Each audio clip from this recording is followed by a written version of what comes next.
శ్రీకృష్ణ శ్రీకృష్ణ శ్రీకృష్ణ శ్రీకృష్ణ. గురుర్బ్రహ్మా గురుర్విష్ణు గురుర్దేవో మహేశ్వరః. గురుః సాక్షాత్ పరం బ్రహ్మ తస్మై శ్రీ గురవే నమః. తస్మై శ్రీ గురవే నమః.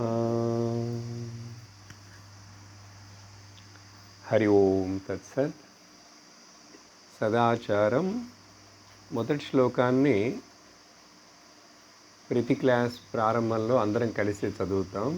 మీ దగ్గర శ్లోకం ఉంది కాబట్టి అది మంగళాచరణ శ్లోకంగా ధ్యాన శ్లోకముగా ఉన్నది కాబట్టి ప్రతి క్లాసు అది చెప్పి సచ్చిదానందకందాయ జగదంకురహేతవే సదోదితాయ పూర్ణాయ నమోనంతాయ విష్ణవే. భగవాన్ ఆదిశంకరాచార్యులు వారు ఈ సదాచారం అనే చిన్న ప్రకరణ గ్రంథంలో ప్రారంభంలో ఇలాంటి ధ్యాన శ్లోకాన్ని రాసి ప్రారంభిస్తున్నారు. దీని యొక్క అర్థాన్ని మనం నిన్ననే చూసాము. 6 లక్షణాలు చెప్తూ సత్యము బ్రహ్మము యొక్క స్వరూపాన్ని మనకు తెలియజేయటానికి సచ్చిదానంద కందుడైనటువంటి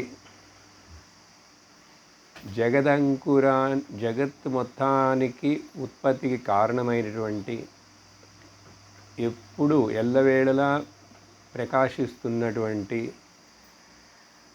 పూర్ణస్వరూపుడైనటువంటి అనంతుడైనటువంటి విష్ణువైనటువంటి ఆ పరమాత్మకు నమస్కారము.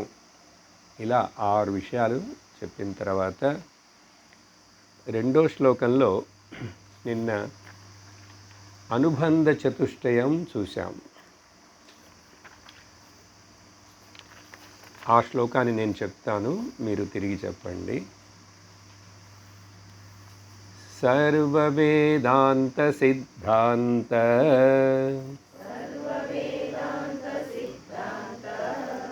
గ్రథితం నిర్మలం శివం గ్రథితం సదాచారం ప్రవక్ష్యామి యోగినాం జ్ఞానసిద్ధయే.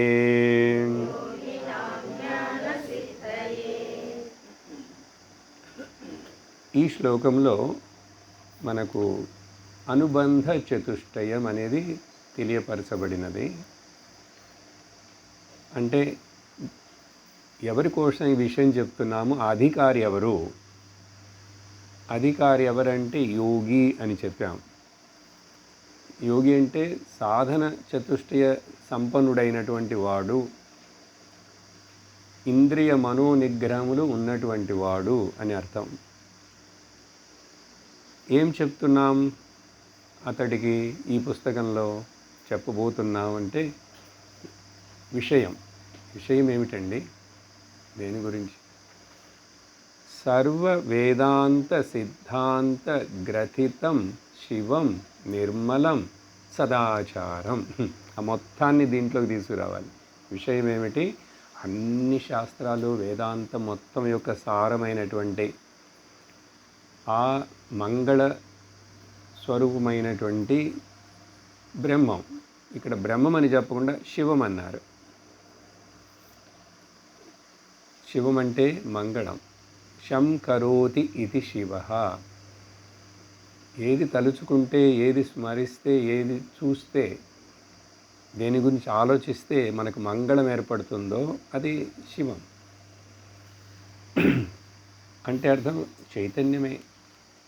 అందుకనే ఎప్పుడు ఆ చైతన్యం శివం ఈ శరీరంలోంచి వదిలి వెళ్ళిపోతే ఇది శవం అవుతున్నది. ఒక చిన్న మార్పే ఆ స్పెల్లింగ్లో. ష షి. ఇప్పుడు దాకా శివంగా ఉన్నది సడన్గా శవమైపోతుంది. ఏదో డిస్కనెక్ట్ అయింది అక్కడ. లింగదేహం వెళుతుందంటాం. అప్పుడు లింగదేహం ప్రతిబింబం దాని. ఆ ప్రతిబింబం ఇక్కడ ఇప్పుడు ఈ ఇన్స్ట్రుమెంట్లో ప్రతిఫలించడానికి దానికి ఇంకా అవకాశం లేదు. ఇది పాడైపోయింది. Scooter, car, gas stove, mixie అన్నీ పాడైపోయినట్లుగా ఈ శరీరం కూడా పాడైపోతుంది. ఈ శరీరం పాడైపోతుంది కానీ లింగదేహం పాడవదు. అది ప్రయాణిస్తూనే ఉంటుంది. అది కంటికి కనపడదు. సో మొత్తానికి ఆ కనెక్షన్ పోయింది. ఆ కనెక్షన్ పోయినందువలన ఇప్పుడు ఆత్మ అంతటా ఉందన్నారు కదండి, కనెక్షన్ ఎట్లా పోతుంది? ఇప్పుడు కనెక్షన్ పోయిందంటే ఇక్కడ ఆత్మ లేదనే. కనెక్షను లింగదేహానికి భౌతిక స్థూల దేహానికి పోయింది. ఆత్మ ఎక్కడికి పోదు, అది ఎప్పుడు ఉంటుందన్నాం. కానీ ఇక్కడ వ్యక్తం అవ్వటానికి ఆ లింగదేహం లేదు. సపోజ్ ఆ లింగదేహం కూడా నాశనమైందనుకోండి జ్ఞానం చేత. లింగదేహం సూక్ష్మ శరీరం జ్ఞానము చేత మాత్రమే నాశనం అవుతుంది. అది నాశనమైతే ఇంకా అది ప్రయాణం చేయదు. ఉదాహరణ ఏం చెప్తాం? ఒక బకెట్లో నీళ్లున్నాయి, పైన సూర్యుడు ఉన్నాడు, నీళ్ళల్లో ప్రతిబింబం ఏర్పడుతుంది.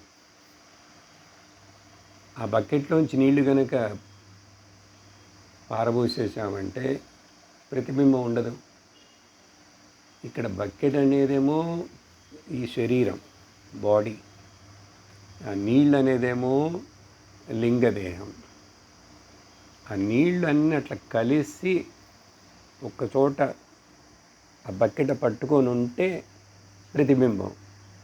అవి అలా భూమిలో అలా త్రోసేసామనుకోండి, ఇంకిపోయినామనుకోండి, ఇంకి కూడా పోకలేదు, తోసేస్తేనే చాలు, అంక ప్రతిబింబం కనపడదు. సో ఆ విధంగా ఈ లింగదేహం ఇప్పుడు ఏదో స్ట్రాంగ్గా ఉన్నట్లుగా ఈ బాడీని పట్టుకొని ఉన్నది. సరే, బాడీ వదిలేసినా కూడా అది స్ట్రాంగ్గానే పట్టుకొని ఉంటుంది.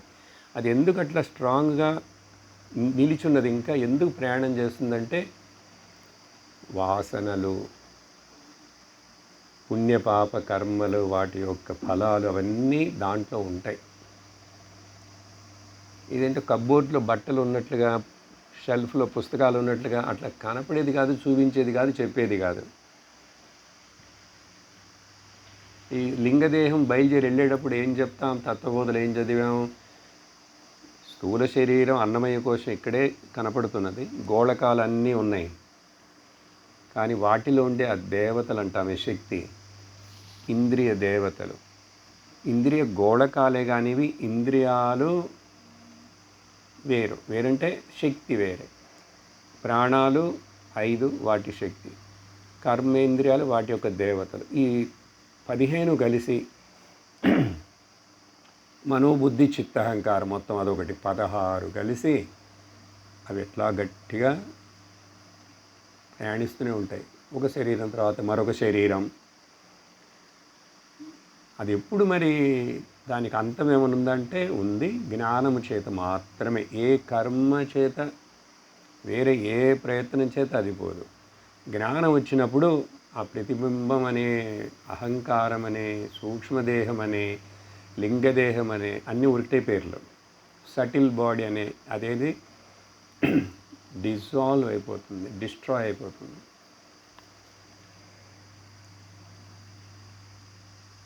అందువలన జ్ఞానానికి ప్రయత్నం చేయమంటాం. సో విషయం అది. నాకు బోధిస్తున్న ఆ విషయానికి సంబంధం ఏంటంటే, నువ్వు ఆ శివం, నువ్వు ఆ నిర్మలమైన వస్తువు నువ్వు. కాబట్టి ఐక్యాన్ని తెలియజేస్తుంది. దీన్ని ఏమంటారంటే సాధ్య అండ్ సాధక. నేను సాధకుణ్ణి. ఇప్పుడు మనకి సదాచారం బోధిస్తున్నారు. ఏంటి సాధించాలి? బ్రహ్మమును సాధించాలి. పరమాత్మను సాధించడం అంటే తెలుసుకోవాలి. ఎందుకు తెలుసుకోవాలంటే నేను ఇప్పుడు అజ్ఞానం చేత నేను వేరు, నేను ఒక మనిషిని, నాకు ఒక వ్యక్తిత్వం ఉంది అని అహంకారపడుతూ ఈ దేహంతో బాగా అప్పుడు అటాచ్మెంట్ పెట్టుకుని ఉన్నాం. దేహాలు పోతున్నాయని తెలిసినా కూడా, చూస్తున్నా కూడా ఒక మనిషికి ఒక సంవత్సరంలో కొన్నిసార్లు కొన్నిళ్లలో 3-4 చావులు ఉంటాయి. ఎక్కడైనా చెప్పలేం. ఆ పెద్ద ఆయన పోయినాడు, ఈయన పోయినాడు, ఇన్ని మరణాలు చూస్తున్నా కూడా ఈ చూస్తున్న మనిషికి అహంకారం పోవట్లేదు. అది అంత తేలిగ్గా పోదు. ఆ సమయంలో కొంచెం శ్మశాన వైరాగ్యం, ప్రసూతి వైరాగ్యాలు వస్తాయి. ఇంకా తర్వాత ఏమీ అట్లా ఉంటాం డల్గా. ఒకరోజు, 2 రోజులు, ఒక వారం, ఆ తర్వాత మళ్ళీ మామూలే. వాట్సాప్లు, టీవీలు, హోటళ్ళు, తినుబండారాలు, తిరగటాలు మర్చిపోతాం. అట్లా అంటే అది అజ్ఞానం. అదే పశ్యన్నపి న పశ్యతి మూఢ అన్నారు భజగోవిందులు ఆయన. చూస్తున్నాడు కానీ వీడు చూడట్లేదు, వింటున్నాడు కానీ వినట్లేదు. వాడిని అప్పుడు ఏమనాలి? మూఢుడని చెప్పాలి కదా, మూర్ఖుడు. పశ్యన్నపి చన పశ్యతి మూఢ. ఏంటో తాపత్రయపడుతూనే ఉంటాడు ఇక్కడ. ఏంటో అన్నీ ఉంటాయి ఇక్కడ, నేను ఇక్కడే ఉంటాను, ఇవన్నీ అని చెప్పి ఎంతెంత అటాచ్మెంట్. పొసెషన్స్, రిలేషన్లు. దీన్ని వేరే విధంగా మా స్వామీజీ వారు చెప్తారు, wet garbage and dry garbage. గార్బేజే కదండి, వేస్ట్ డస్ట్బిన్లో వేసేది గార్బేజ్ అంటాం కదా. ఇప్పుడు దాన్ని అన్నింటినీ వేరు వేరు పెట్టమంటున్నారు. ప్లాస్టిక్లన్నీ ఇక్కడ పెట్టండి, తొక్కులన్నీ ఇక్కడ వేయండి అంటున్నారు. అలాగే డ్రై గార్బేజ్ అయితే కొంచెం అంతగా మనకు దుర్గంధాన్ని ఇవ్వదు. మక్కిపోయి కుళ్ళిపోయిన 6-7 ఆ హోటళ్ళ దగ్గర అట్లా పెడతారు చూడండి, ఆ కుప్ప తొట్టెలలో. కుప్ప తొట్టె అంటే డస్ట్బిన్లు పెద్ద పెద్దవి. అక్కడ వాసన వస్తుంటుంది, ఎందుకంటే అది పాడైపోతున్నది, వెట్. అప్పుడు ఇక్కడ పొసెషన్స్ డ్రై గార్బేజ్. అవి కొంతమందికి అవి అంతగా కాదు, కానీ రిలేషన్ ఉంది చూడండి, అబ్బా వెట్ గార్బేజ్. మనిషిని ఎక్కువ డిస్టర్బ్ చేసేది రిలేషన్షిప్. ఇది నాది, నా వాళ్ళు, నాకు చెందినదని ఇదే పట్టుకొని ఇంకా పిడివాదం వదలడు. చిన్నదానికి కూడా పట్టుదల. ఇంకా డైలాగులు చెప్పేస్తాడు. సినిమాలోనే కాదు, చచ్చిపోయేంత వరకు నేను మర్చిపోను. చచ్చిపోయిన తర్వాత ఏం చేస్తావు? కానీ మరవడుట. నీ గడప తొక్కను, నీ ముఖం చూడను అని అనటమే కాదు, ఉన్నారట్లా. ఇదేదో సీరియల్లో డైలాగ్ మాత్రమే కాదు, లోకంలో ఉన్నవాళ్ళు ఉన్నారు. చివరిదాకా ఇష్టపడ్డాడు. ఏమిటి మూర్ఖతనం, పట్టుదల? ఆ తర్వాత ఏంటో. ఉన్నప్పుడు మనిషిని ప్రేమించకుండా, ముఖం చూడకుండా, నవ్వకుండా ఎందుకు జీవితం బతుకు? కానీ అట్లా చాలామంది ఉన్నారు. మన వాటిలోంచి అన్నీ బయటపడి కొంచెం ఏదో ఈ జ్ఞానం అది ఇది సత్సంగం అని వచ్చాం కాబట్టి మనకు అంత తెలియట్లేదు. మీ చుట్టుపక్కల మీ బంధువులు అక్కడక్కడ ఉంటుంటారు. ఉదాహరణలు అన్ని చోట్ల ఉంటాయి చుట్టుపక్కల. అందుకని అవన్నీ చూసి మనం తెలుసుకోవాలి. ఏం చెప్తాం సహజంగా? అరటిపండు మీద నడుస్తూ, అరటిపండు తొక్కు మీద రోడ్డు మీద ఒకడు నడుస్తూ జారిపడ్డాడు, నడుము విరిగింది. అప్పుడు నువ్వేం చేయాలి? జాగ్రత్తగా ఉండాలి నడిచేటప్పుడు. ఎక్కడైనా అరటిపండు తొక్కు వేరేదో ఉంటే ఓ అని. లేదండి, నేను కూడా కాలు పెట్టి జారిపడి నడుము విరగొట్టుకొని అప్పుడు నేను తెలుసుకుంటానంటాడు ఎవడైనా. అది చెప్తే అక్కడ అట్లా చెయ్యమండి, మాకు తెలియదా ఏంటంటాడు. మరి లోకంలో అంతే చూస్తున్నావుగా, ఒక్కొక్క కుటుంబంలో ఒక్కొక్క చోట, నీ ఇంట్లోనే నీకు ఎన్నో. అసలు ఏమిటిది? నేను అనుకున్నవన్నీ జరగాలని అన్నీ జరిగినాయా? ఏవో కొన్ని జరిగినాయి. ఆ జరిగినవన్నీ అట్లాగే ఉంటున్నాయా? అవి ఉండవు. ఈ లోకంలో ఏది కూడా పర్ఫెక్ట్గా ఉండదు. అది లోకం తీరు. ఎందుకంటే అది ప్రకృతి. ప్రకృతి అంటే వికృతితో కూడింది, మార్పులు వస్తూనే ఉంటాయి. అప్పుడు దానికి ముఖ్యత్వం ఇవ్వకు. నువ్వు మారంది ఏదైతే ఉంటే దాన్ని పట్టుకో. సరే సంబంధం. అప్పుడు ప్రయోజనం రిలాక్స్. దానికి ఇక్కడ ఆయన జ్ఞాన సిద్ధయే అన్నారు. జ్ఞానం సిద్ధిస్తుంది. జ్ఞానం సిద్ధించడం అంటే ఏంటి? జ్ఞానం వస్తే ఏంటి లక్షణం? జ్ఞానం వచ్చిన వాడు దుఃఖపడడు. జ్ఞానం వచ్చిన వాడు దేని మీద అటాచ్మెంట్ పెట్టుకోడు, బంధాన్ని పెట్టుకోడు. జ్ఞానం వచ్చిన వాడికి దేహం మీద అభిమానం ఉండదు, మోహం ఉండదు. ఇవే లక్షణాలు. అవన్నీ మనకు ఉన్నాయంటే మనం జ్ఞానులమే. అందుకని రోజు ఆ పారామీటర్స్ చెక్ చేసుకోవాలి. బీపీ చెక్ చేసుకున్నట్లు, షుగర్ చెక్ చేసుకున్నట్లు ఈ కామక్రోధాలు ఇవన్నీ అహంకారాలు ఎంత లెవెల్లో ఉన్నాయి చెక్ చేసుకోవాలి. సో ప్రయోజనం అది. ఇది నిన్న చూసాం. ఆ తర్వాత ఈ సదాచారంలో రాబోయే శ్లోకాల్లో చెప్పబోయే విషయాలని 12 ఉన్నాయని ఒక శ్లోకం చదివాను. ఇప్పుడు ఆ శ్లోకం మళ్ళీ చదవను. మీకు ఆ పదాలనే ఒకటొకటి చెప్పేసుకుంటూ వచ్చి తర్వాత శ్లోకానికి వెళ్తాం. అక్కడ 12 ఏం చెప్తున్నారంటే, అది శంకరాచార్యులు వారు శ్లోకంగా రాయలేదు, కానీ ఆయన చెప్పబోయి ఇవే అని వేరే ఎవరో ఆచార్యులు ఒక శ్లోకంగా పెట్టారు. దాన్ని మనకు పాయింట్ వైజ్గా వస్తాయి. ఒకటి ఏంటంటే, మొదట ప్రాతస్మరణం. ఇవి మీరు ఎట్లా సబ్ హెడ్డింగ్గా రాసుకోవాలి, గుర్తుంచుకోవాలంటే గుర్తుకోండి. ప్రాతస్మరణం, పొద్దున్నే లేవగానే దేవుణ్ణి గుర్తుంచుకోవాలి. సంక్షిప్తంగా చెప్తున్నా, ఇప్పుడు దాన్ని విస్తరించబోతాం. 2 శౌచం, శరీరాన్ని శుభ్రంగా ఉంచుకో, మనస్సుని శుభ్రంగా ఉంచుకో, నీ చుట్టుపక్కలని శుభ్రంగా ఉంచుకో. స్నానం, తప్పకుండా 2 సార్లైనా స్నానం చేయి, వర్షం పడుతున్నా సరే. లేదండి ఎండాకాలం మాత్రం చేస్తాగా స్నానం. 4 అఘమర్షణం. అది విషయం వచ్చినప్పుడు వర్ణిస్తాను. అఘం అంటే పాపం అండి. మర్షణం అంటే పాపాన్ని తొలగించుకోవడానికి కొన్ని రకాలైనటువంటి చిన్న చిన్న క్రియలు, కర్మలు చెప్పారు. అట్లా ఆ చిన్న చిన్నవి కర్మలు, క్రియలు చేస్తే పాపం పోతుందంటే అట్లా పోదు. నీకు అవి చేయటం వల్ల చిత్తం శుద్ధి అవుతుంది. అంటే పాపాన్ని అసలు చేయకూడదు, దాన్ని బ్యాంక్ బ్యాలెన్స్ లాగా పెంచుకోకూడదు. ఆ రోజు అప్పుడప్పుడే తుడిచేస్తుండాలి. కొంచెం మొహం మీద ఇప్పుడు స్వెట్టింగ్ వచ్చిందంటే వెంటనే ఏదో పెట్టి తుడుచుకుంటాం కదా, అట్లా పాపాన్ని అప్పుడు చేరనివ్వకూడదు, ఎక్యుములేట్ చేసుకోకూడదు. అది తర్వాత వివరిస్తా. ఇవన్నీ మీకు సబ్ హెడ్డింగ్లో చెప్తున్నాను. తర్వాత సంధ్యావందనం. సంధ్య 3 సార్లు సంధ్యా సమయాలు చెప్తారు. పొద్దున్నే, మధ్యాహ్నం, సాయంకాలం. 6 జపం, భగవంతుడి యొక్క నామాన్ని వీలైనన్ని సార్లు, ఇష్టదేవం యొక్క నామాన్ని రిపీట్ చేయటం జపం. 7 తర్పణం.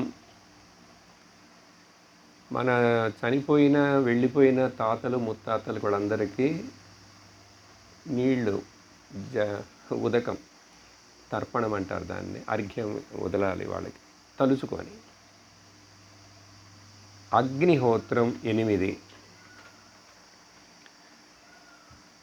చిన్న అగ్నినైనా వెలిగించి దాంట్లో ఏదో ఒకటి ఆఫరింగ్ చేయటం. అగ్నిదేవతని, ఇష్టదేవతని మనం పూజిస్తున్నాం, అది చేస్తున్నా కూడా ఈ అగ్నిహోత్రం అనేది ఆ రోజుల్లో అందరి హిందువులకి 3 వర్ణాల వాళ్ళకి ఉండేది. ఆ తర్వాత ముఖ్యంగా బ్రాహ్మణులు పాటించేవాళ్ళు. వాళ్ళల్లో కూడా అగ్నిహోత్రులు అనే దాన్ని చాలా నిష్ఠ నియమంతో పెట్టుకున్న, ఆ రోజు యక్షప్రశ్నలో బ్రాహ్మణు గురించి చెప్పాం కదా, వాళ్ళు ఉన్నారు.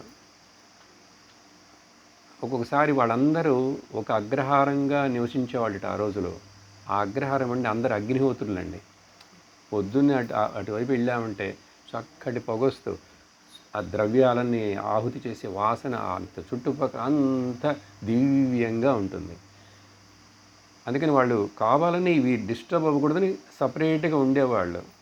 అందుకని బ్రాహ్మణులు అగ్రహారంలో ఉంటున్నారంటే వాళ్ళు ఎవరిని తాకరు, ఎవరంటే వాళ్ళకి ఇష్టం లేదని కాదు అర్థం. వాళ్ళు పాటించే నియమాలు నిష్టలకి వాళ్ళకి మరి డిస్టర్బెన్స్ లేకుండా ఉండాలంటే కొంచెం దూరంగా ఉండాలిగా. ఇప్పుడు మరెందుకు ముస్లిమ్స్ అందరూ ఒక చోట నివసిస్తారు చూడండి. వాళ్ళు ఎక్కడ సపరేట్గా ఉండరు. ఉండి ఆ ఏరియా మొత్తాన్ని కొనేస్తుంటారు. అందరికి వాళ్ళే కొనిపిస్తారు. అదొక చిన్న పాకిస్తాన్ చేయటానికి. ఎందుకంటే వాళ్ళు అక్కడుంటే గొడవలు చేయొచ్చు, వాళ్ళకి బలం ఉంటుందని. అట్లాగే కానీ హిందువులు మనం అన్ని చోట్లకి పెడతాం, వాళ్ళకి మన అద్దెలకి ఇస్తాం, అన్నీ చేస్తాం. ఎందుకు చెప్తున్నానంటే నిష్టను మెయింటైన్ చేయటం కోసం అగ్రహారాలు అగ్నిహోత్రం. 9 అర్చనం. దేవుణ్ణి తలుచుకోవటమే కాదు, పూజించటం కూడా కావాలి. జపించటము, తలుచుకోవటమే కాదు, ధ్యానించడమే కాదు, పూజించడం కూడా కావాలి. మౌనం 10ది, దాని యొక్క ముఖ్యత్వం. మౌనమును పాటించటం. 11 ధ్యానం, మనస్సులోనే ధ్యానించటం. 12 భోజనం. అది ముఖ్యం కదా. ఇప్పుడు ఈ 12 చెప్తున్నప్పుడు మనకు సందేహం వస్తుంది. ఇప్పుడు సంధ్యావందనం స్త్రీలు చేయరు, భోజనం అందరూ చేస్తాం. అగ్నిహోత్రం స్త్రీ సపరేట్గా చేయదు. అప్పుడు అట్లేవో సందేహాలు వస్తాయి. గృహస్థులకు ఇవన్నీ చెప్పబడినాయి. ఇంట్లో మగవాడు చేస్తే చాలు, స్త్రీలు వాటికి సహకరిస్తే చాలు. అది పద్ధతి. గృహిణులు, గృహమును చూసుకొని మెయింటైన్ చేసేవాళ్ళు, గృహలక్ష్మి. అది చాలా పెద్ద పవిత్రమైన బాధ్యత, అతి గౌరవమైన ఒక ఇది హోమ్ మేకర్ అంటే. ఈ రోజులు హోమ్ మేకర్ అని పిలవాలి, వేరే పిలవకూడదు. Modern word. హౌస్ వైఫ్ అని కూడా చెప్పకూడదు, హోమ్ మేకర్. అందుకని హోమ్ మేకర్స్ ఉన్న వాళ్ళందరూ చాలా గొప్పవాళ్ళు మా దృష్టిలో, శాస్త్రం దృష్టిలో. అందుకని మీరేమీ అగౌరవపడక్కర్లేదు. నాకు ఉద్యోగం లేదే, నేనేం చేయట్లేదే, ఏమొద్దు. ఇల్లుని చక్కగా పెట్టుకొని అన్ని లక్ష్మీదేవిని ఆ ఇంట్లో నివసించేట్టుగా మీ యొక్క పనులు, మీ యొక్క ముఖము, మీ యొక్క మాటలే ఆ లక్ష్మీదేవి నాకు నిలుపుతాయి. నేను అట్లా ఉంటాను అనుకుంటున్నాను, మరి ఆయన అట్లా ఉండడు, వాళ్ళు అట్లా ఉండరు. నువ్వు బాధపడకు. చెప్పి చూస్తామని చేసినంతవరకు చేస్తుంటారు. ఇంటిని నేను ఇట్లా గృహమును గృహముగా పెట్టుకోవడం. గృహం అని ఏదంటాం? ఎక్కడ ధర్మపత్ని ఆ గృహిణి ఉందో అది గృహం. మామూలుగా ఏదో స్వీట్ హోమ్ అని పెట్టి అన్నిటికీ పెట్టుకోవచ్చు స్వీట్ హోమ్ అని. అక్కడ సరైన స్త్రీ గృహిణి లేకపోతే అది గృహం కాదు.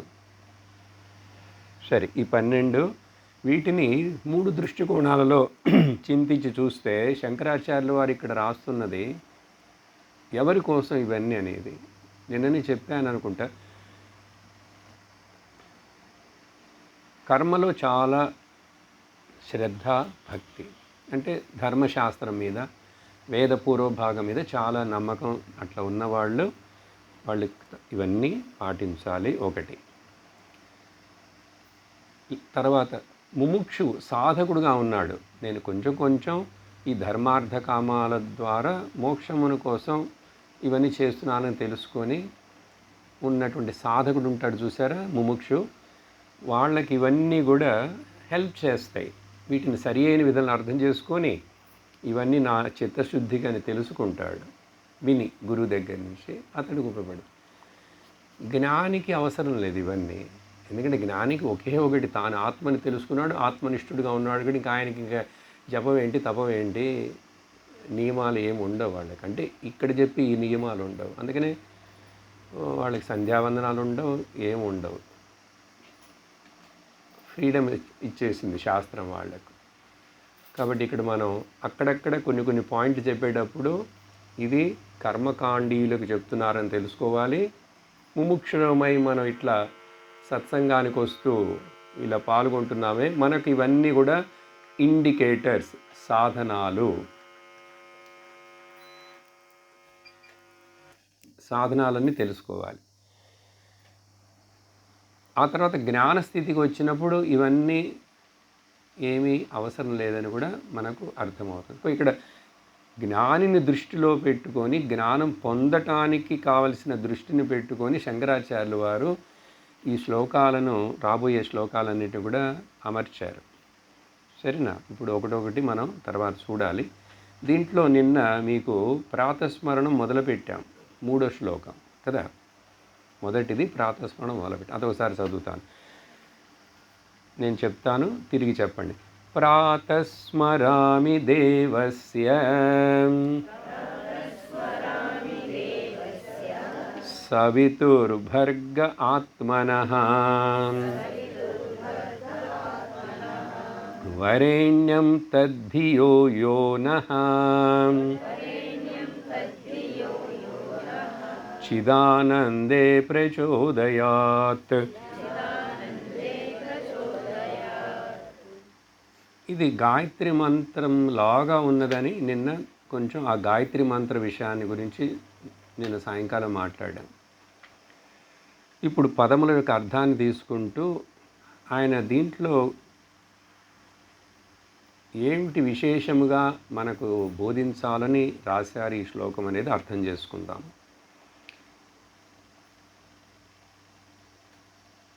గాయత్రి మంత్రంలో అవన్నీ వివరాలు నిన్న విన్నాం, అయిపోయింది. ఇప్పుడు పదానికి అర్థం కనుక చూసామంటే ఇక్కడ పదార్థం చెప్పేస్తాను మొదట, తర్వాత ముఖ్యమైన పదాన్ని కొంచెం వివరిస్తాను. యహ సవితుః దేవస్య. యహ అంటే ఆ, దట్ అని అర్థం. యహ అంటే అతడు, ఆయన అని కూడా అర్థం, లేక ప్రొనౌన్ ఆ, అది. దట్ అంటే అదేని అర్థం, ప్రొనౌన్. ఇదం అంటే దిస్, ఇది అని అర్థం. అది ఏదది? పైన ఇంట్రడక్షన్ శ్లోకంలో ఏదైతే చెప్పామో 6 లక్షణాలంతా చెప్పిన ఆ సత్యం ఆత్మ, అది. సవితుః దేవస్య. ఇక్కడ సవితుః అంటే నిన్న చెప్పాను, సవిత అంటే సూర్యుడు అని అర్థం, కానీ అది ఆడవాళ్ళు పేరు పెట్టుకుంటారు. సవిత అంటే సూర్యుడు, సూర్యుడికి చెందినది. ఇక్కడ దేవస్ అంటే మన కళ్ళకు ప్రత్యక్షముగా కనపడుతున్నటువంటి సూర్యనారాయణ, ప్రత్యక్ష నారాయణ, సూర్యనారాయణ. అందుకని సూర్యుడిని చూడకుండా, నమస్కరించకుండా ఏ మనిషి ఉండకూడదు. ఆడవాళ్ళకి సంధ్యావందనాలు చెప్పకపోయినా కూడా వేరేవి చెప్పారు వాళ్ళకి. వాళ్ళు పొద్దున్నే స్నానాలు చేయాలి, తులసి నీళ్లు పోయాలి, తులసి కోటకి ప్రదక్షిణం చేయాలి, సూర్యుని చూసి నమస్కరించాలి, ముగ్గు వేయాలి. ఇవన్నీ వాళ్ళకి, ఇవన్నీ మంచి మంచివన్నీ పెట్టారు. అవన్నీ సంధ్యావందనతో సమం. అప్పుడు అటువంటి ఆ సూర్యుడు ఎట్లా ఉన్నాడు? సూర్యుడు మబ్బులు బట్టి డల్గా ఉన్నాడండి. మబ్బులు పట్టేస్తే సూర్యుడు కనపడడు. కానీ ఆయన మన కళ్ళకి మధ్యలో, ఆయనకి మధ్యలో వచ్చే మేఘాలు, మబ్బుల వలన ఆయన డల్ అవ్వడం. ఆయన మారనే మారడు. ఆయన శక్తి ఎప్పుడు అంతే. వెలుతురు, వేడి, తేజస్సు. అసలు ఆయన లేకపోతే ఇక్కడ ఏది బతకదు కదా, ఈ భూమి మీద ఏది నివసించలేదు. అందుకని ఆయనకి దేవ అన్నారు. దేవ అంటే అర్థం ద్యూ, ద్యోతనాత్. ఏది ప్రకాశిస్తుందో, ఏది తేజస్సుగా ఉన్నదో, గొప్పగా ఉన్నదో దాన్ని దేవ అంటారు. మూల పదం చూస్తే ద్యు, ద్యోతనాత్, ప్రకాశించుట చేత, అదిలోంచి వచ్చిన జ్యోతి. సో దేవస్య అంటే ఆ ప్రకాశిస్తూ కనపడే సూర్యుడు చాలా లోకంలో సమస్తమునకు వరేణ్యం. వరేణ్యం అంటే మనకు ఒక వరం లాంటి వాడు. వరేణ్యం అంటే మరలా మంగళదాయకుడు. ఒక వారం రోజులు తుఫాన్లు ఇవన్నీ వచ్చి సూర్యుడు వెలుతురు పడకపోతే చూడండి వ్యాధులు ఎట్లా వస్తాయో కదా. 1-2 రోజులు ఓకే, ఇంకా 3-4 అట్లా అయిపోయినంటే ఇక్కడ అంతా వ్యాధులు, అన్ని క్రిములు కీటకాలన్నీ పెరిగి వైరస్లు అన్నీ వస్తాయి. అందువలన వరేణ్యం అంటే వరించదగినవాడు, పూజించదగినవాడు, మంగళమును చేకూర్చేవాడు. ఎవరికి? సమస్త లోకానికి. ఏదైనా ఎక్సెప్షన్ ఉందా? ఆ దేశాలలో, పాశ్చాత్య దేశాలలో సూర్యుడు ఎక్కువ కనపడడం, ఎక్కువ చలి, ఎప్పుడు చూసినా చలి చలి చలి. అందుకని మనం చాలా చక్కటి ట్రాపికల్ కంట్రీలో ఉన్నామండి. ఇక్కడ అన్ని సీజన్లు వస్తాయి. ఎండాకాలం ఎండాకాలం వస్తుంది, మామిడికాయలు వస్తాయి. ఆ కాలం వస్తుంది, ఆ కాయలు వస్తాయి, అన్నీ వస్తాయి. ఎంత చక్కటి దేశం భారతదేశం. ఎప్పుడు అంత చలిగా ఉంటే అసలు ఎట్లా బతుకుతున్నారు వాళ్ళు? అలవాటు చేసుకుని వాళ్ళకి కావాల్సినవన్నీ ఏర్పాటు చేసుకున్నారు, బతుకుతున్నారు. కానీ ఆ సూర్యుడు వెలుతురు లేకుండా, ఆయన్ని చూడకుండా, ఆయన ప్రకాశం పడకుండా వాళ్ళకి చాలా రోజులు మంచులు వర్షాలు ఉంటాయి, ఇలా తింటే తప్ప చూడలేదు. అందుకని వాళ్ళకు వచ్చే రోగాలు అక్కడ వేరే ఉన్నాయి, సూర్యుడు లేనందువలన. దానికి మందులు అన్నీ వాళ్ళు కనుక్కుంటారు. మొత్తానికి ఏం చెప్తున్నామంటే, ఇట్లాంటి దివ్యమైన భవ్యమైన భారత భూమి, పుణ్యభూమి, కర్మభూమి, ధర్మభూమి, తపోభూమి, ఋషిభూమి, వేదభూమి, ఎన్నో ఇంకా చెప్పండి, జ్ఞానభూమి. మొదటి ఇది అసలు ఇది తెలుసుకుంటేనే ఈ గొప్పతనాన్ని ఆ తర్వాత అన్నీ అర్థమవుతాయి. ఇదే తెలుసుకోకపోతే వాడు ఇంకేంటి మనిషి ఇక్కడ పుట్టి, ఎంత దురదృష్టవంతుడు వాడు. అందుకనే మొదట దేశాన్ని ప్రేమించాలి. నేను నా కన్న తల్లిని, నా జన్మభూమిని ఎంతో మనం ప్రేమించాలి. ఇదే దేశభక్తులు ఎవరో చెప్పారు, పాటలు రాశారు కాదు. భగవాన్ శ్రీరామచంద్రుడు చెప్తాడు, లక్ష్మణుడికి చెప్తాడు. లంకను జయించేశారు వీళ్ళు, రావణుడు చనిపోయినాడు. అప్పుడు లంక యొక్క వైభవం అన్నీ సువర్ణంతో చేస్తుంటాయిట. లంకాపట్టణం అంతా బంగారం. లక్ష్మణుడు ఆశపడని కాదు, అడుగుతాడు రాముడిని, అన్న మనం ఇక్కడే ఉందామా, దీన్ని మనం ఇంకొక సమ్మర్ క్యాపిటల్గా, వింటర్ క్యాపిటల్గా పెట్టుకుందామా? ఎందుకంటే విభీషణుడు ఏమీ ఎదురు చెప్పడు, ఆ విభీషణుడు ఇంకా ఇష్టపడతాడు. ఓ రాముడు అప్పుడప్పుడు ఇక్కడ 6 నెలలు వస్తాడంటే ఆయనకే మంచిదే కదా. లక్ష్మణుడికి అట్లా ఆలోచన వచ్చింది. చూడు ఎంత ఇది ఉంచుకుందాం, అప్పుడప్పుడు వచ్చేస్తాం మనకు, మళ్ళీ ఎక్కడికి వెళ్తాం అని అంటే రాముడు చెప్పాడు, అపి స్వర్ణమయీ లంక, లంకా పట్టణం మొత్తం బంగారంతో చేసినదైనప్పటికీ, నమే లక్ష్మణ రోచతే, నాకు ఇష్టం లేనే లేదు, నాకు నచ్చలేదు. అదేంటన్నా అట్లా అంటావు? మరి జననీ జన్మభూమిశ్చ, the mother and the motherland, జన్మ ఇచ్చిన తల్లి మనకు జన్మభూమి, ఇక్కడ పుట్టాము, అది మనకు తల్లిలాగానే కదా. జననీ జన్మభూమిశ్చ స్వర్గాదపి గరీయసే, స్వర్గం కంటే గొప్పరా. అర్జునుడు నోరు మూసుకున్నాడు, తప్పైంది. శ్రీరామచంద్రుడు దేశభక్తి ఇంకెవరు నేర్పాలి? ఆయన నేర్పకపోతే ఎవరు నేర్పుతారు? ఆయన అది నేర్పి తర్వాత గుణాలన్నీ పాటించి చూపించాడు. ఒళ్ళు గగురు పొడుస్తుంది రాముడి యొక్క గుణాలని. అవి సపరేట్గా ఇప్పుడు నేను క్లాసులు తీసుకుంటున్నా పిల్లలకి, మరొక చోట పెద్దలకు కూడా. మొత్తం మనకు 16 గుణాలు. వాల్మీకి అడుగుతాడు నారదుల వారు ఆయన ఆశ్రమానికి వస్తే, మీరు త్రిలోక సంచారి కదా, మీకు అన్ని ఇన్ఫర్మేషన్లు తెలుసు, నాకు ఒక సందేహం, ఇలాంటి 16 గుణాలు ఉన్నవాడు ఇప్పుడు ఈ భూమి మీద ఎవరైనా ఉన్నారా అని రామాయణం మొదలవుతుంది. వాల్మీకి రామాయణం. ఎవరు? తపస్సంపన్నుడైన వాల్మీకి భక్తుడు తపస్సంపన్నుడైన నారదుని అడుగుతాడు. తపస్వాధ్యాయ నిరతం తపస్వీ వాగ్విదాంవరం నారదం పరిపప్రచ్ఛ వాల్మీకి మునిపుంగవం. మొదటి శ్లోకం వాల్మీకి రామాయణం తపం అనే పదంతో మొదలవుతున్నది. వేరే అక్కడవే మంగళ శ్లోకాలు ఏం లేవు ఇక్కడిలాగా. నేరుగా పాయింట్ ఏమిటి విషయం?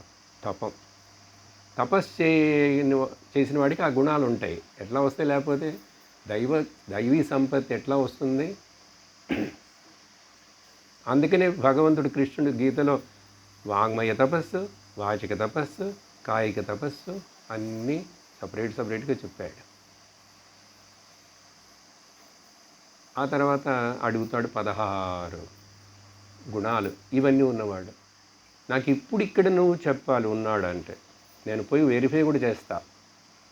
ఆ ఊర్లో ఉన్నాడు, ఆ కాలంలో ఉన్నాడులే ఒక ఆయన, ఆ లోకంలో ఉన్నాడు చెప్పకూడదు నాకు అంటే నారదుడు సంతోషపడి ఉన్నాడు వాల్మీకి నేను చెప్తానని అప్పుడు భగవాన్ శ్రీరామచంద్రుని గురించి వర్ణిస్తాడు. ఆయన ఒక 16 గుణాలు అడిగితే ఈయనకు వచ్చిన ఆనందానికి రాముడిని గురించి 64 చెప్తాడు. అంటే ఆయన శరీరం, ముక్కు, చెవులు, భుజాలు అన్నిటి గురించి అప్పుడు మొదలు పెడతాడు. అవి చెప్పి ఇవి చెప్తాడు. దాని యొక్క విస్తారమే రామాయణం. ఆ 16ని సపరేట్గా వినాలి. ఎక్కడెక్కడ రాముడు ఈ 16 గుణాలని తన జీవితంలో అనుసరించి చూపించాడని అప్పుడు రామాయణం ఏంటనేది మనకు ప్రయోజనపడుతుంది. సరే, ఎందుకు చెప్తున్నాను? వరేణ్యం భర్గ అన్నా కూడా వెలుతురు అని అర్థం, లైట్, వెలుతురునిచ్చే. తద్ధి ఆత్మనః. నిజంగా చెప్పాలంటే అది సూర్యుడికి అసలు ఆ వెలుతురు అనేది ఎక్కడి నుంచి వచ్చింది? ఇక్కడ పదాన్ని మారుస్తారు ఈయన ఇప్పుడు శంకరాచార్య వారు. ఆత్మనః అది సూర్యుడి యొక్క సొంతం కాదు. ఆత్మ యొక్క శక్తి ఆయనలో ప్రకాశిస్తున్నది. నీకు ఆత్మ అని చెప్తే అర్థం కాదు. ఆత్మ ఎక్కడ ప్రకాశిస్తుందంటే వెతుకుతావు.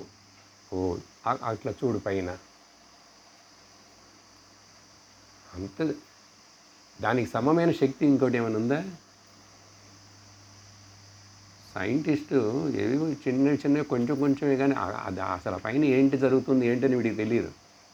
ఇక్కడిక్కడ ఏదో ఉన్న కొన్ని గ్రహాలని రీసెర్చ్ చేస్తున్నాడు. మార్స్ వరకు వెళ్ళొచ్చాను అంటున్నాడు. మార్స్ ఏంటి? అసలు అనంతంగా ఉంది, ఎవరికి అంతుపట్టదు. అది అనంతం అంటే అంతుపట్టనదని అర్థం. ఇంకోటి ఎవరికి? ఈ రీసెర్చ్ చేసే వాళ్ళకి అంతుపట్టదు. కానీ ఇట్లా కూర్చొని చక్కగా విన్నే మీలాంటి వాళ్లకు అంతుపడుతుంది. ఏది? అది అనంతమని అంతుపడుతుంది. అనంతాన్ని పోయి నేను ఎందుకు రీసెర్చ్ చేయటం? ఇది అనంతం అని ఒప్పుకుంటే చాలు. కానీ బుద్ధి ఏం చేస్తుందంటే రీసెర్చ్ అండి. చివరికి అన్నిటినీ రీసెర్చ్ చేస్తాడు. ఇక్కడ వాడిని రీసెర్చ్ చేసుకోడు. వాడి లోపల అసలు ఇదేంటి, ఇక్కడ ఎవరు అడిగేది? ఎవరు? నేనెవరు అడగ. ఆత్మనః అదంతా కూడా ఆ సూర్యుల్లో వచ్చే వెలుతురు, ఆ శక్తి అంతా ఆత్మచేతనే అని ఆత్మ అనే పదాన్ని తెచ్చారు. అంటే మనకు చూడండి, సూర్యుడిని చూపిస్తూ సర్వశక్తి, సర్వమునకు మూలమైన బ్రహ్మమును మనకు తెలియజేస్తున్నారు. అటువంటి బ్రహ్మమును, ఆత్మను ఈ సూర్యుడి ద్వారా నువ్వు గుర్తించుకో, తలుచుకో. ఎప్పుడు? పొద్దున్నే లేవగానే. పొద్దున్నే అంటే ఎన్ని గంటలకండి? నా లెక్కలో పొద్దున్నే అంటే 7:30 అండి. 7, కొంతమంది 10:30 కూడా. అదంతా కాదు. నువ్వు సరియైన జీవితం నడపాలంటే బ్రహ్మ ముహూర్తం అట్లీస్ట్ ఒక 4-5 మధ్యలో ఆ సూర్యుడు అట్లా భూమి మీద కానీ పడటానికి ముందే, ఇంకా చెప్పాలంటే 4-4:30 అంటే బ్రహ్మముహూర్తం, లేక 3:30-4:30 అంటే అవి పక్షులకు. అవి చూడండి, దానికి సూర్యుడు భూమి మీద పడటానికి ముందే దానికి తెలుసు సూర్యుడు వస్తున్నాడని. అదేంటో మరి దాని ఇంటెలిజెన్స్. అందుకని అది అరవటం మొదలు పెడుతుంది, పాడటం మొదలు పెడుతుంది. అది కూడా భగవన్నామేమో పాడుతుంది, కిచి కిచి కిచి అని. ఎంత అందంగా ఉంటాయి. గొంతు నొప్పి లేకుండా నా రూమ్ దగ్గర అదే పక్షి ప్రతిరోజు అదే టైంకి చాలాసేపు మ్యూజికల్ సంగీత కచేరిస్తుంది. అది మీరు కూడా మీ రూమ్ దగ్గర గమనించండి, అది ఇంతే ఉంటుంది. ఎంత విన్నాను, బోరు కొట్టదు. ఇంకా ఇంకా ఇంకా అరుస్తున్నాయి. వాటి భాష మనకు తెలియదు, దానికి అది భాషే కదా, దానికి అది భాష. అన్ని భాష లేని భగవంతుడికి ఈ అన్ని భాషలు సూచనలు. భగవంతుడికి భాష లేదు కదా, ఆయనకి ఏ లక్షణాలు లేవన్నప్పుడు ఆయనకి భాష ఎక్కడ ఉంటుంది? భాష లిమిటెడ్. అందుకని ఆయా జంతువు ప్రకృతిని ఆరాధించటం కోసం చెప్తున్నాను. అట్లా ప్రకృతిలో చూడాలి, ప్రతి పక్షి, ప్రతిదీ దాని శబ్దం, దాని జ్ఞానం అది. సరే, ఎందుకు చెప్తున్నానంటే ప్రాతः అనే దానికి అవన్నీ పొద్దున్నే లేచేస్తాయి, మనల్ని లేపుతాయి. అవి వినపడకుండా ఏసీ రూమ్ తలుపులు వేసేసి పడుకుంటే అవి వినపడవు. సూర్యుడు కనపడడు, అవి వినపడవు. ప్రాతः అది ముఖ్యం. స్మరామి, నేను పొద్దున్నే కాంటెంప్లేట్ చేస్తాను. స్నానం చేయకుండా స్నానం చేయకుండా. ఎందుకంటే స్నానం అనేది 4లో పెట్టారు, అసలు మొదలు పెట్టాలి కదా. శంకరాచార్యులు వారికి తెలియదండి సరిగ్గా. స్నానం చేసిన తర్వాతనే, స్నానం చేసిన తర్వాత చేసే పూజ అర్చన అవన్నీ వేరు బాబు. పొద్దున్నే లేవగానే మంచం మీద కూర్చొని నువ్వు భగవంతుణ్ణి అంటే ఆత్మని స్మరించుకో. అందుకనే మనకు చక్కటి 3 వేదాంత ప్రాతస్మరణ శ్లోకాలను శంకరాచార్యులు వారు ఇచ్చారు కదా. అవి అర్థం చెప్పాం. నేను అన్ని భాషలో చెప్పేశాను, తెలుగు, ఇంగ్లీషు, తమిళంలో. అమ్మ కూడా చెప్పి ఉంటారు 2 భాషలైనా. అర్థం తెలుసుకోండి, అది మన పాఠం చేసుకోండి. వేరే భాషలో కూడా చెప్పచ్చు, అదే అర్థం వచ్చేట్లు ఏదైనా ఉంటే. ఏముంది అక్కడంతా వేదాంతమే. ప్రాతస్మరామి హృది సంస్ఫురదాత్మతత్వం. పొద్దున్నే నా హృదయంలో స్ఫురిస్తున్నటువంటి ఆ ఆత్మతత్వమును నేను గుర్తు చేసుకుంటాను. ఎంతది సచ్చిత్ సుఖం, అది సత్తు చిత్తు సుఖం. మొదట్లో చూశాంగా నిన్న. అది పరమహంసగతి. అందరు పరమహంసలు ఆ మార్గంలో వాళ్ళు ఇట్లా స్మరించే వాళ్ళు పరమహంసలైనారు అని ఇంకా ఉంది. అది చెప్తే ఇప్పుడు మళ్ళీ ఈ బుక్ నడవదు. అదే ఒక్కొక్క శ్లోకానికి 2 క్లాసులు అట్లా తీసుకున్నాం, ఆ 3 శ్లోకాలకి. సరే, అంత చక్కటి వేదాంత ప్రాతస్మరణం. అది వేరే ప్రాతస్మరణలు ఉన్నాయి, ప్రతి అంబాళ్ళకు ఉన్నాయి, దేవికి ఉన్నాయి. మన బుక్ స్తోత్రమాలలో కూడా ఉన్నాయి కదా ఏమో ప్రాతస్మరణ. అన్ని దేవతలకి రాశారు, కావాలంటే అవి చెప్పుకోవచ్చు. కానీ ఇది వేదాంతం, ఇవి స్మరించుకోవాలి పొద్దున్నే. అందుకని అది భూపాల రాగంలో కూడా పాడుతున్నాం పొద్దున కదా. రాగం రాదంటే పర్వాలేదు, పాడు, చెప్పుకో, అర్థం తెలుసుకొని చెప్పుకో. అప్పుడు ప్రాతः అనేది ముఖ్యం.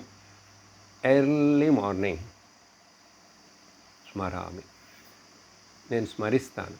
ఊరికి నేను నోరు తెరి చెప్పడం కాదు, కాంటెంప్లేట్. స్మరామి అంటే అసలు యాక్చువల్గా వదామి వేరే. వదామి అంటే చెప్తాను, ఇదో ఇట్లా గట్టిగా మాట్లాడు. స్మరామి అంటే మనస్సులో స్మరిస్తాను. అందుకని పొద్దున్నే లేవంగానే ఇదో అదో మామూలుగా ఏమైనా భగవంతుడి నామం, శ్రీకృష్ణ గోవింద హరే మురారే, అది భూపాల రాగం పాడు, ఏదో ఒకటి అలా చెప్పి. లేక కరాగ్రే వసతే లక్ష్మి, అవన్నీ అందరికీ తెలిసినవి, చిన్నప్పటి నుంచి నేర్పిస్తాం. సముద్ర వసనే దేవి. ఓకే, ఈ విధంగా స్మరించాలి భగవంతుడిని. మన ఇష్టదైవాన్ని స్మరించుకోవాలి, ఆత్మను నేను అని అనుకొని ఆ తర్వాత ఈ శరీరం మూలంగా ఈ ఇన్స్ట్రుమెంట్ వెచ్చికి పని చేస్తున్నానని గుర్తుంచుకొని అన్ని పనులు చేయి. అన్ని పనులు అంటే మంచి పనులన్నీ స్మరామి. అప్పుడు సూర్య రూపంలో ప్రకాశిస్తూ ప్రత్యక్ష దైవంగా ఉండి మనల్ని ఇక్కడ జీవించుండేందుకు ఉపయోగపడుతున్నటువంటి ఆ సూర్యుడు మామూలు ఒరిజినల్ గాయత్రిలో ఏముంది, నహ ధియ ప్రచోదయాత్, అది ఇక్కడ కూడా ఉంది ఈ శ్లోకం. నహ అంటే మనందరి యొక్క బుద్ధులను, ధీ అంటే బుద్ధి, ధియ అంటే బుద్ధిలో వచ్చే అన్ని ఆలోచనలను, లేక మన మనస్సును అని చెప్పచ్చు.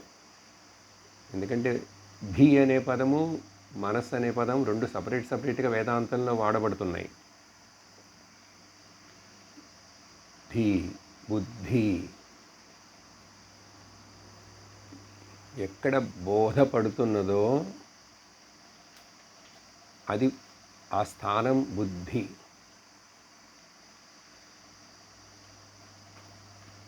ఆ సూర్యుడు, ఇక్కడ సూర్యుడు బదులు ఏమన్నారు, చిదానందే అంటున్నారు. అది మార్చేశారు. పైన సవితు అని చెప్పేసి మధ్యలో ఆత్మనః అని చెప్పి చిదానంద స్వరూపమైనటువంటి ఆ ఆత్మ చైతన్యం మన బుద్ధిలో ప్రకాశించుగాక. ప్లూరల్, నహ అంటే ప్లూరల్, మనందరి బుద్ధుల్లో. చూడండి, ఇది ఒక గొప్పదనం. ప్రార్థిస్తున్నది నేను, గాయత్రి మంత్రం చెప్పినా కూడా నా బుద్ధి అని చెప్పలే. అక్కడ కూడా స్వార్థం లేదు, చూసారా? అందరి కోసం, అందరి బుద్ధుల్లో. ఏంటంటే అది అందరి బుద్ధుల్లో అదే చైతన్యం ప్రకాశిస్తున్నది. అది కూడా గుర్తుంచుకోవడం, నేను అనే చిన్న భావనను తొలగించుకోవడం నహ అని ఉపయోగించబడింది. లేకపోతే మమ బుద్ధి అని చెప్పచ్చుగా, నా బుద్ధి అని చెప్పలే. నహ అనే పదం ప్లూరల్, అందరికి కలిసి అది ప్రకాశింప. ఇక్కడ ప్రచోదయాత్ అంటే ప్రచోదనం పంటదంటే ఇన్స్పైర్ చేయటం, ఉత్సాహపరచటం, లేపటం. మేలుకో అని మనం మేలుకుంటాం పొద్దున్న నిద్రలోంచి, కానీ ఆ మెలకువ చాలదు, జ్ఞానానికి మేలుకోవాలి. అందుకనే ఈ పదాలు రెండు ఉపనిషత్తులో ఘటోపనిషత్తులో ఉపయోగించబడినాయి. ఉత్తిష్టత జాగ్రత్త ప్రాప్యవరాన్ని బోధత అని. దాన్ని వివేకానందుల వారు చాలా పవర్ఫుల్ స్టేట్మెంట్గా తీసుకొని ప్రచారం చేశారు. Awake, erase. సో అవేక్ అంటేనే లే అని అర్థం. మళ్ళీ అరేజ్ అంటారు, మళ్ళీ లే అంటారు. లే ఎన్నిసార్లు చెప్తారండి? లేవటం అంటే మొదట ఒకటేమో నిద్రలోంచి మేలుకో తొందరగా, ఆ తర్వాత ప్రయాణించు, గమ్యమును చేరు. ఎలా అది అంటే ఇక్కడ అర్థం ఏంటంటే, ఎంతకాలం అజ్ఞానంలో ఉంటావు, ఎంతకాలం అవివేకం ఉండాలనుకుంటున్నావు? నీకు బుద్ధి ఇచ్చారు కదా, బుద్ధి ఉన్నవాడు మరి వివేకం ఉపయోగించుకోవాలి కదా. అందుకని ఉపనిషత్తు అక్కడ ఏం చెప్తుందంటే, వివేకవంతుడు అయితే నువ్వు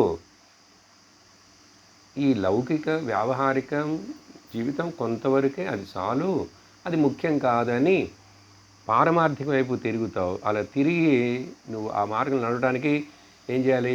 ప్రాప్య వరాన్ నిబోధత. మేలుకో, సత్సంగానికి వెళ్ళు, ఆనకెట్టి క్యాంపుకు వెళ్ళు, అన్ని క్లాసులకు వెళ్ళు, టైంకు వెళ్ళు. వరాన్ గురువులను, ప్రాప్య వెళ్ళి నమస్కారాలు చేసి వాళ్ళు నీకు బోధిస్తారు, నీ బోధ. సో ఇక్కడ ప్రచోదనం అంటే మేల్కొల్పటం, ఉత్సాహపడటం, ఉత్తేజపరచటం. ఇలా ఈ ప్రాతస్మరణ శ్లోకాన్ని ఆయన చక్కగా మనకు ఆత్మను గుర్తు చేసేందుకే. గాయత్రి దానికోసమే చెప్పాను నిన్న. బ్రహ్మోపదేశం ఎందుకు? బ్రహ్మ జ్ఞానాన్ని పొందటానికి కదా. అందువలన ఈ శ్లోకం అర్థాన్ని చూసేసాం. తర్వాత 4వ శ్లోకం.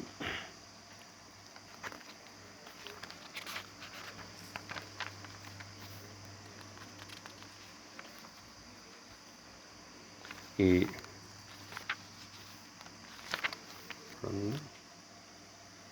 4 చదువుతాను.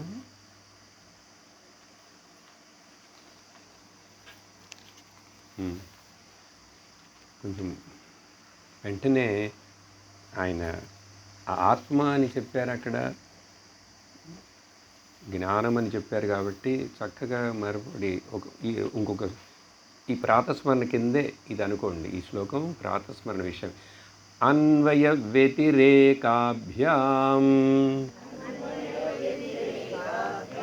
జాగ్రత్ స్వప్న సుషుప్తిషు యదేకం కేవలం జ్ఞానం తదేవాహం పరం బృహత్. సో ముందు శ్లోకంలో మొదటి పాయింట్లు ప్రాతస్మరణం అనే దాంట్లో ఏం నేర్చుకున్నాం? పొద్దున్నే వీలైనంత తొందరగా లేచినప్పుడే ఆత్మను నేనని గుర్తుంచుకో అని చెప్పి, దానికి కరస్పాండెంట్గా అక్కడ సూర్యుని చెప్పి, గాయత్రి చేసేవాళ్ళు చేయొచ్చు, వాళ్ళు జపాలి అన్నీ చేస్తారు. కానీ దాని అర్థం, దాని వెనుకున్న విషయం ఈ ఆత్మజ్ఞానాన్ని రావటానికి అని గుర్తించి అవి చేస్తుండే. ఆ తర్వాత ఇప్పుడు ఇక్కడ ఆత్మజ్ఞానాన్ని బోధించాలంటే శాస్త్రం కొన్ని ప్రక్రియలను ఉపయోగిస్తుంది, పద్ధతులను. దాంట్లో ఒక పద్ధతి అన్వయ వ్యతిరేకం, కో ప్రెజెన్స్ కో యాబ్సెన్స్ అంటారు దీన్ని. చూద్దాం. అన్వయ వ్యతిరేకాభ్యాం, ఇవి రెండు పక్కపక్కనే వస్తాయి, అందువలన డ్యూయల్ కేసులో వ్యతిరేకాభ్యాం ఈ రెండిటిని ఉపయోగిస్తూ వాటి చేత జాగ్రత్త స్వప్న సుషుప్తిషు ఎక్కడ ఉపయోగించాలి ఈ అన్వయ వ్యతిరేక మెథడ్ పద్ధతిని? నీకు ప్రతిరోజులో కలిగే 3 అవస్థల అనుభవాలు ఉన్నాయి కదా, మెలకువ, కల, నిద్ర. ఆ మూడిటిని గురించి చెప్తాం ఎట్లా చేయాలి. నీ పదం అర్థం చెప్పేసి ముగిస్తున్నాను. ముందు సింపుల్గా అన్వయం అంటే అన్వయపరచు, వ్యతిరేకం అంటే వ్యతిరేకపరచు. తెలుగులో చెప్పినట్లే. అదేంటని చూద్దాం. ఎక్కడ చేయాలంటే ముఖ్యంగా ఈ 3 అవస్థలు అవి నీకు జరుగుతున్నవే, నేను చెప్పక్కర్లేదుగా, నీకు అనుభవపడేవే. కానీ ఆ 3 అవస్థలు వస్తున్నాయి పోతున్నాయి కదా. నువ్వు ఎంత కావాలనుకున్నా ఒక 3-4 గంటలు ఎక్కువ నిద్రపోతావు, ఏదైనా బాగా ప్రయాణం చేసి టైర్డ్ అయిపోతే ఒక 10 గంటలు కూడా 8 గంటలు పడుకుంటావు, అంతకంటే ఎక్కువ పడుకోలేవు కదా. కాబట్టి మేలుకుంటావు. నేను ఎక్కువ మేలుకోను లేవు, ఎక్కువ పడుకోను లేవు, కళ అసలు ఇంకా కొంచెమే, అది 2 నిమిషాలే వస్తుందట. 2 నిమిషాల్లోనే సర్వాన్ని చూసేస్తాం. ఆ 2 నిమిషాల్లోనే పెళ్ళి అవుతుంది, డైవర్స్ అవుతుంది, పిల్లలు అన్నీ అయిపోతాయి. అదొక మాయ. మైండే కదండి ఏదైనా ప్రొజెక్ట్ చేస్తుంది. అది అర్థం కాదు అనలైజ్ చేయాలంటే. ఎందుకంటే అదొక ఊరికి ఆట, అది ప్రొజెక్షనే కదా. ప్రొజెక్షన్ అంటే అట్లా ఏదో చూపించడమే, దాని ఇష్టం. చిన్నపిల్లవాడికి ఇన్ని టాయ్స్ ఇచ్చామనుకోండి, పసి పిల్లవాడు, వాడికి ఇంకా ఏం తెలియదు ఏమిటి అన్నీ, కానీ వాడి ముందు ఇన్ని టాయ్స్ పెడితే వాడు ఏం చేస్తాడు? చిలక తలబెట్టి పులి తోకను పెడతాడు, వాడికి తెలీదు. ఎట్లాగో అరేంజ్ చేసుకుంటాడు, ఏదో చూసుకుంటుంటాడు. మనస్సు కళలు అంతే, అదేంటేంటో ప్రొజెక్ట్ చేసుకుంటుంది. నాకే 2 కొమ్ములు వచ్చినట్టు కూడా కల వస్తుంది, రావచ్చు.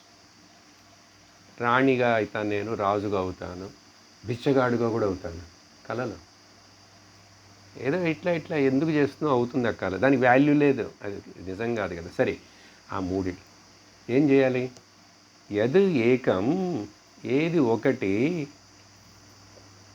మారకుండా ఆ మూడు మారుతున్నా కూడా ఏది అట్లాగే మారకుండా ఉందో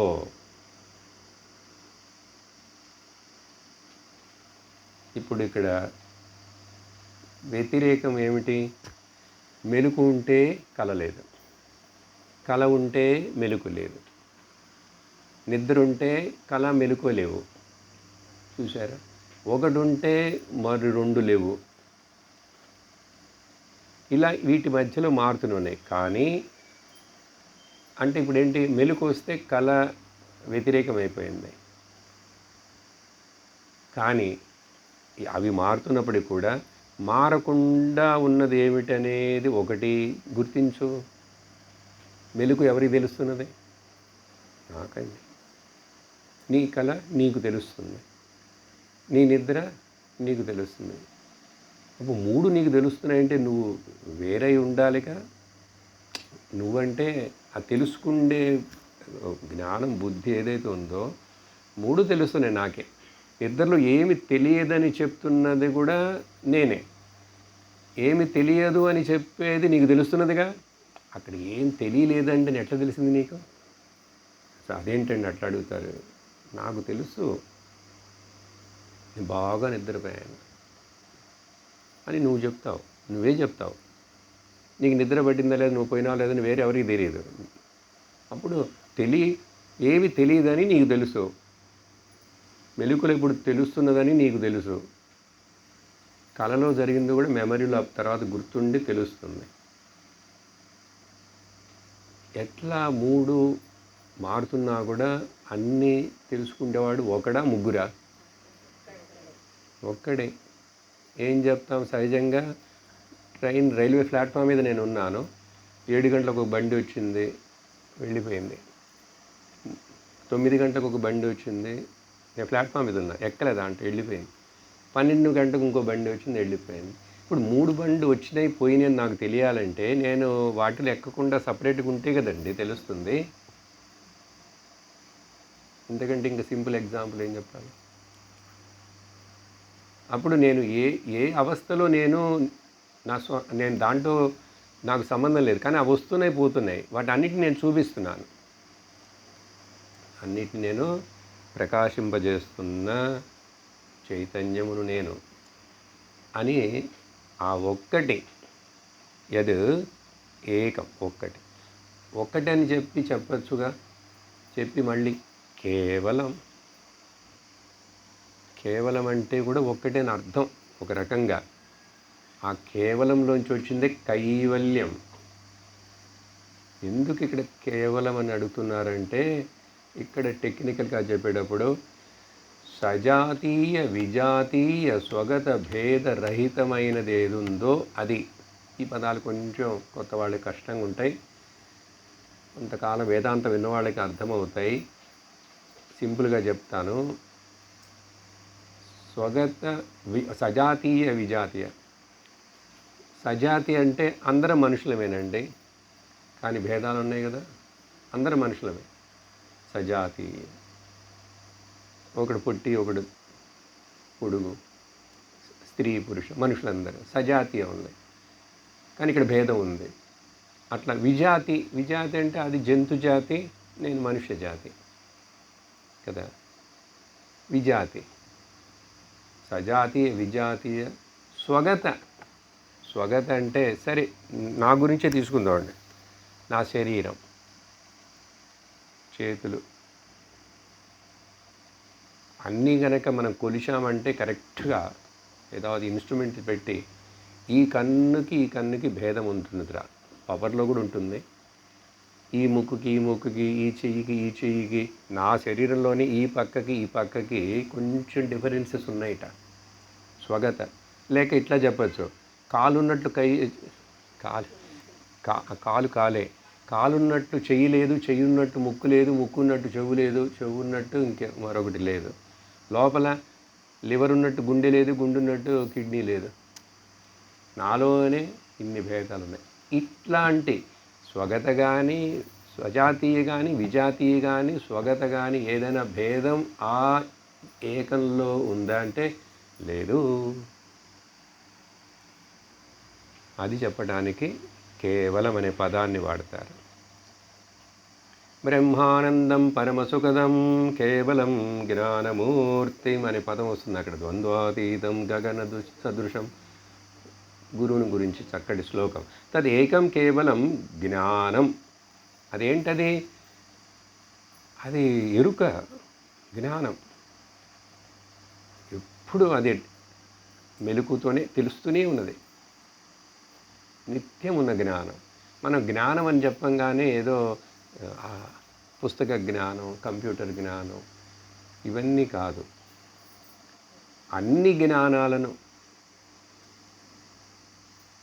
ఎవరు ప్రకాశింపచేస్తున్నారు, ఏది ప్రకాశింపచేస్తున్నది, దానికి అదే మళ్ళీ మళ్ళీ చెప్తాం. తెలుసు అని చెప్పేది నేనే, తెలియదని చెప్పేది నేనే. అప్పుడు తెలుసు తెలియదు రెండు తెలుసుకుంటున్నది ఎవరు? అదేంటి ఆ జ్ఞానం? శుద్ధ జ్ఞానైకమూర్తి. శుద్ధ జ్ఞానం అంటాం దాన్ని. ద ప్యూర్ నాలెడ్జ్, అన్అడల్టరేటెడ్, కేవలం జ్ఞానం చెప్పి తద్ ఏవ అహం. ఎవరి గురించి కథ చెప్తున్నాం? పక్కింటి వాళ్ళ గురించా? నీ గురించి ఈ కథ అంతా. అసలు ఇక్కడ ఏంటి మాట్లాడుతున్నావు మనం? అన్నీ నా గురించి. ఏదైనా చెప్పని గురువు గారు, అన్నీ నా గురించి. దేవుడి గురించి చెప్పినా నా గురించి, రాముడు నా గురించి. The subject. ఎప్పుడు ఈ వినేవన్నీ సబ్జెక్టు అవుతాయి. సబ్జెక్ట్ అంటే నా గురించి అండి. ఈ కథ అంతా నా స్టోరీ ఇంత పెద్దదా? రామ, చాలా పెద్ద స్టోరీ ఇది. చివరికి తెలుసుకుంటావు నాకు స్టోరీయే లేదు. స్టోరీ లేదని తెలుసుకోవడానికి ఇంత పెద్ద స్టోరీ 10 ఏళ్ళు 20 ఏళ్ళు చదవాలి. తమాషాగా ఉంది కదా? తమాషాగా ఉండనండి. వెళ్ళి టీ దాగి వచ్చిన తర్వాత ఇదే అక్కడ ఇంకొక రకంగా మీరు వింటారు మళ్ళీ. ఓం పూర్ణమద పూర్ణమిదం పూర్ణాత్ పూర్ణముదచ్యతే పూర్ణస్య పూర్ణమాదాయ పూర్ణమేవావశిష్యతే. ఓం శాంతి శాంతి శాంతి. హరి ఓం శ్రీ గురుభ్యో నమః. హరి ఓం. హరి ఓం తత్సత్.